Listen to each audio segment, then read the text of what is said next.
ਮੇਰਾ ਨਾਮ ਸਰ ਓਮ ਪ੍ਰਕਾਸ਼, ਪਿੰਡ ਰਾਮਕੋਟ। ਤੇ ਮੈਂ ਇੱਕ ਖੇਤੀ ਕਰ ਰਿਹਾ। ਮੇਰੇ ਕੋਲ ਲਗਭਗ 40 ਏਕੜ ਜ਼ਮੀਨ ਹੈਗੀ ਹੈ, ਜਿਸ 'ਚ ਮੈਂ 20 ਕਿੱਲੇ ਕਿੰਨੂ ਦੀ ਖੇਤੀ ਕੀਤੀ ਹੈ ਤੇ 20 ਕਿੱਲੇ ਮੈਂ ਨਰਮਾ, ਗੁਆਰਾ ਜਾਂ ਸਰੋਂ ਬੀਜ ਲੈਣਾ। ਤੇ ਜੋ ਅੱਜ ਪਰਾਲੀ ਸਾਂਭਣ ਦਾ ਮੁੱਦਾ ਹੈਗਾ, ਮੈਂ ਬੋਦੀ ਵਾਲਾ ਪਿੱਥਾ ਪਿੰਡ ਨਾਲ ਪੈਂਦਾ ਹੈ, ਉਹਦੇ ਗਊਸ਼ਾਲਾ ਦਾ ਪ੍ਰਧਾਨ ਵੀ ਹੈਗਾ। ਤੇ ਆਪਾਂ ਗਊਆਂ ਨੂੰ ਜੇਕਰ ਪਰਾਲੀ ਚਰਾਈਏ ਤੇ ਸਾਡੇ ਕੋਲ ਤੂੜੀ ਦੀ ਬੜੀ ਸਹੂਲਤ ਰਹਿੰਦੀ ਹੈ। ਤੂੜੀ 500 600 800 ਰੁਪਏ ਤੱਕ ਕਈ ਵਾਰੀ ਤੂੜੀ ਜਾ ਵੜਦੀ ਹੈਗੀ ਹੈ, ਜੋ ਗਊਸ਼ਾਲਾ 'ਚ ਦਾਮ 'ਚ ਬਹੁਤ ਘਟਾ ਹੁੰਦੀ ਹੈ ਮਹਿੰਗੀ ਹੋਣ ਦੇ ਕਾਰਨ। ਤੇ ਕਿਸਾਨ ਗਊਸ਼ਾਲਾ ਕੋਲ ਇੰਨਾ ਪੈਸਾ ਵੀ ਨਹੀਂ ਹੁੰਦਾ, ਤਾਂ ਸਾਨੂੰ ਸਰਕਾਰ ਕੁਝ ਅਵੇਲੇਬਲ ਕਰਾ ਕੇ ਦਿੰਦੀ ਹੈਗੀ ਹੈ ਪਰਾਲੀ। ਅਸੀਂ ਲਿਆ ਕੇ ਉਹਨੂੰ ਸਟੋਰ ਹੀ ਕਰਨੀ ਹੈ। ਉਸ ਨੂੰ ਅਸੀਂ ਹਰੇ ਪੱਠੇ ਦੇ ਰਾਹੀਂ ਵੀ ਹਰੇ ਪੱਠਿਆਂ ਦੇ ਵਿੱਚ ਜੇ ਪਰਾਲੀ ਨੂੰ ਅਸੀਂ ਕੁੱਤਰ ਕੱਟ ਕੇ ਤੇ ਪਸ਼ੂਆਂ ਨੂੰ ਪਾਉਣੇ ਹੈਗੇ ਆ, ਤਾਂ ਉਹ ਪਸ਼ੂ ਤੂੜੀ ਨਾਲੋਂ ਸਗੋਂ ਚਾਅ ਨਾਲ ਖਾਂਦੇ ਪਰਾਲੀ ਨੂੰ। ਤੇ ਉਹ ਪਰਾਲੀ ਵੀ ਸਾਡੇ ਸਾਹਮਣੇ ਜਾਂਦੀ ਹੈ ਤੇ ਪਸ਼ੂ ਵੀ ਸਾਹਮਣੇ ਜਾਂਦੇ ਹੈ, ਤੇ ਸਾਨੂੰ ਉਹ ਪ੍ਰਦੂਸ਼ਣ ਦੀ ਬਹੁਤ ਹੀ ਬਚਤ ਰਹਿੰਦੀ ਹੈ। ਦੂਜੀ ਗੱਲ ਖੇਤੀ 'ਚ ਹੈ, ਖੇਤੀ 'ਚ ਹਰ ਇੱਕ ਖੇਤੀ 'ਚ ਅਸੀਂ ਸਬਜ਼ੀ 'ਚ ਵਰਤ ਸਕਦੇ ਹਾਂ ਪਰਾਲੀ। ਅਸੀਂ ਭਾਵੇਂ ਨਰਮਾ ਬੀਜਦੇ ਹਾਂ, ਮੇਰੇ ਕਿਸਾਨਾਂ ਨੂੰ ਅਪੀਲ ਹੈਗੀ ਨਰਮੇ 'ਚ ਤੁਸੀਂ ਮਲਚਿੰਗ ਕਰਕੇ ਵੇਖੋ ਪਰਾਲੀ ਦੀ, ਤੁਹਾਨੂੰ ਵਾਰ-ਵਾਰ ਨਰਮਾ ਛਿੱਲਣ ਦੀ ਲੋੜ ਨਹੀਂ ਪੈਂਦੀ, ਤੁਹਾਨੂੰ ਗੋਡੀ ਕਰਨ ਦੀ ਲੋੜ ਨਹੀਂ ਪੈਂਦੀ, ਵਾਰ-ਵਾਰ ਪਾਣੀ ਲਾਉਣ ਦੀ ਲੋੜ ਨਹੀਂ ਪੈਂਦੀ। ਜੋ ਪਰਾਲੀ ਗਲੂਗੀ ਮਲਚਿੰਗ ਨਾਲ, ਉਸ ਦੀ ਐਕਸਟਰਾ ਖਾਦ ਬਣ ਜਾਊਗੀ ਡੀਕੰਪੋਜ਼ ਹੋ ਕੇ, ਤੇ ਉਹ ਖਾਦ ਨਰਮੇ ਨੂੰ ਵੀ ਬਹੁਤ ਵਧੀਆ ਕੰਮ ਦੇਊਗੀ। ਬਾਕੀ ਹੋਰ ਫਸਲਾਂ ਜੋ ਸਾਡੀ ਖਾਲੀ ਜ਼ਮੀਨ ਪਈ ਹੈ, ਹੋਰ ਪਈ ਹੈ, ਉਸ ਜ਼ਮੀਨ ਨੂੰ ਅਸੀਂ ਢੱਕ ਕੇ ਰੱਖੀਏ। ਕਿਉਂ? ਜ਼ਮੀਨ ਸਾਡੀ ਇੱਕ ਮਾਂ ਹੈਗੀ ਹੈ, ਤੇ ਮਾਂ ਨੂੰ ਜਿੰਨਾ ਵੀ ਢੱਕ ਕੇ ਰੱਖੀਏ ਅਸੀਂ ਓਨਾ ਹੀ ਫਾਇਦਾ ਹੈਗਾ।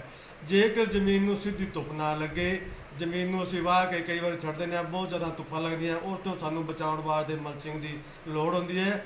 ਜੇਕਰ ਜ਼ਮੀਨ ਵਿਹਲੀ ਪਈ ਹੈ, ਹੋਰ ਹੈ ਕਈ ਵਾਰੀ ਕਿਸਾਨ ਵਿਹਲੀ ਛੱਡ ਲੈਂਦਾ, ਉਸ 'ਚ ਮਲਚਿੰਗ ਕਰਕੇ ਛੱਡ ਦਿਓ, ਉਸ ਪਰਾਲੀ ਨੂੰ ਵਿੱਚੇ ਹੀ ਗਾਲ ਦਿਓ ਪਾਣੀ ਨਾਲ, ਡੀਕੰਪੋਜ਼ ਨਾਲ, ਤੇ ਉਹ ਪਰਾਲੀ ਗਲ ਜਾਊਗੀ ਤੇ ਕਿਸਾਨ ਨੂੰ ਉਸ ਦਾ ਬਹੁਤ ਫਾਇਦਾ ਹੋਗਾ। ਦੂਜੀ ਗੱਲ ਮੇਰੀ ਅਪੀਲ ਹੈਗੀ ਹੈ, ਮੇਰਾ 12 ਸਾਲਾਂ ਦਾ ਤਜਰਬਾ ਹੈਗਾ, ਤੁਸੀਂ 2 ਜਾਂ 3 ਸਾਲ ਪਰਾਲੀ ਮਲਚਿੰਗ ਦੇ ਨਾਲ ਪਰਾਲੀ ਜ਼ਮੀਨ 'ਚ ਗਾਲ ਕੇ ਪਹਿਲਾ ਟੈਸਟ ਕਰਾ ਲਿਓ। 3 ਸਾਲ ਪਹਿਲਾਂ, 3 ਸਾਲ ਬਾਅਦ ਮਿੱਟੀ ਦਾ ਟੈਸਟ ਕਰਾਓ, ਜ਼ਮੀਨ ਦਾ ਕਿੰਨਾ ਅੰਤਰ ਹੈਗਾ। ਜ਼ਮੀਨ ਨੂੰ ਅਸੀਂ ਨਾ ਸਾੜੀਏ, ਜ਼ਮੀਨ ਨੂੰ ਜਦੋਂ ਸਾੜਾਂਗੇ ਉਸ 'ਤੇ ਬਹੁਤ ਜ਼ਿਆਦਾ ਜੀਵਾਣੂ ਹੁੰਦੇ ਹੈ, ਜਿਵੇਂ ਸਾਡੀ ਫਾਸਫੋਰਸ ਹੈਗੀ ਹੈ, ਸਾਡੀ ਪੋਟਾਸ ਹੈਗੀ ਹੈ, ਸਾਡੇ ਨਾਈਟ੍ਰੋਜਨ 'ਤੇ ਜਿਹੜੇ ਜੀਵਾਣੂ ਉਹਨਾਂ ਨੂੰ ਐਕਟਿਵ ਕਰਦੇ ਹੈਗੇ ਖਾਦ ਨੂੰ, ਬਲਕਿ ਜ਼ਮੀਨ ਨਹੀਂ ਕਰਦੀ। ਜਦੋਂ ਅਸੀਂ ਉਸ ਨੂੰ ਅੱਗ ਲਾਉਂਦੇ ਹਾਂ, ਉਹ ਜੀਵਾਣੂ ਸੜ ਜਾਂਦੇ ਹੈਗੇ, ਉਹ ਬੈਕਟੀਰੀਆ ਸੜ ਜਾਂਦੇ ਹੈਗੇ। ਫਿਰ ਸਾਡੀ ਖਾਦ ਭਾਵੇਂ ਫਾਸਫੋਰਸ ਜ਼ਮੀਨ 'ਚ ਪਈ ਹੈ, ਸਾਡੀ ਨਾਈਟ੍ਰੋਜਨ ਪਈ ਹੈ, ਪੋਟਾਸ ਪਈ ਹੈ, ਉਸ ਨੂੰ ਐਕਟਿਵ ਕਰਨ ਵਾਲੇ ਉਹ ਜੀਵਾਣੂ ਖਤਮ ਹੋ ਜਾਂਦੇ ਹੈ, ਤੇ ਫਿਰ ਸਾਨੂੰ ਡੇਢੀ ਦੂਣੀ ਖਾਦ ਪਾਉਣੀ ਪੈਂਦੀ ਹੈ।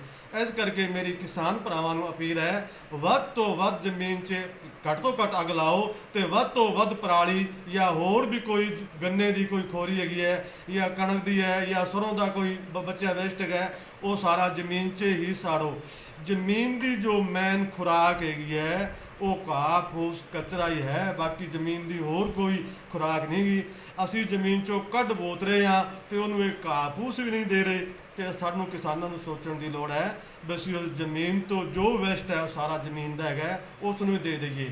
ਇਸ ਕਰਕੇ ਮੈਂ ਹਰ ਇੱਕ ਕਿਸਾਨ ਭਰਾ ਨੂੰ ਅਪੀਲ ਕਰਦਾ ਵੀ ਤੁਸੀਂ ਜਾਗੋ, ਜਾਗਰੂਕਤਾ ਲਿਆਓ ਤੇ ਅੱਗ ਨਾ ਲਾਓ।